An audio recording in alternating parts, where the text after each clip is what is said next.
नई दिल्ली 30 मई 2025। भारत के रक्षा मंत्री राजनाथ सिंह ने आज एक प्रेस कॉन्फ्रेंस में कहा कि ऑपरेशन सिंदूर केवल एक सैन्य कार्रवाई नहीं है, बल्कि यह आतंकवाद के खिलाफ भारत का सीधा और निर्णायक प्रहार है।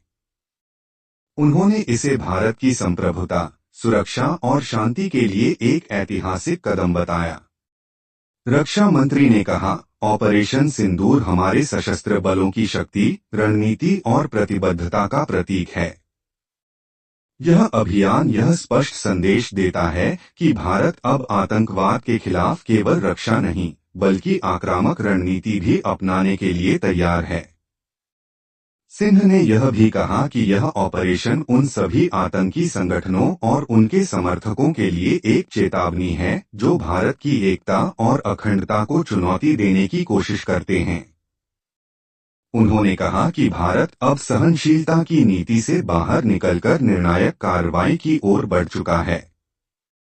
रक्षा मंत्री ने भारतीय सेना की बहादुरी और दक्षता की सराहना करते हुए कहा कि ऑपरेशन सिंदूर में सटीक योजना और साहस का अनुपम उदाहरण देखने को मिला।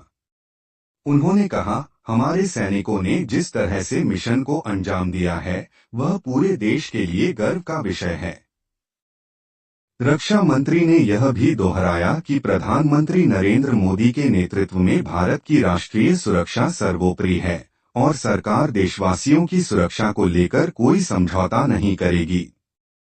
उन्होंने यह भी कहा कि भारत अब अपनी सीमाओं के भीतर और बाहर दोनों स्तरों पर आतंक के खिलाफ निर्णायक भूमिका निभाएगा। सिंह ने यह भी बताया कि ऑपरेशन सिंदूर को कई अंतर्राष्ट्रीय समुदायों और देशों का समर्थन मिला है। इससे यह भी स्पष्ट होता है कि वैश्विक स्तर पर आतंकवाद के खिलाफ भारत की नीति को समर्थन मिल रहा है। सिंदूर ने यह साबित कर दिया है कि भारत अब आतंकवाद को केवल सहने वाला देश नहीं, बल्कि उसका निर्णायक विरोध करने वाला राष्ट्र बन चुका है। यह अभियान न केवल भारत की सैन्य शक्ति का प्रतीक है, बल्कि उसकी राजनीतिक इच्छा शक्ति और राष्ट्र की सुरक्षा के प्रति समर्पण का भी प्रतीक है।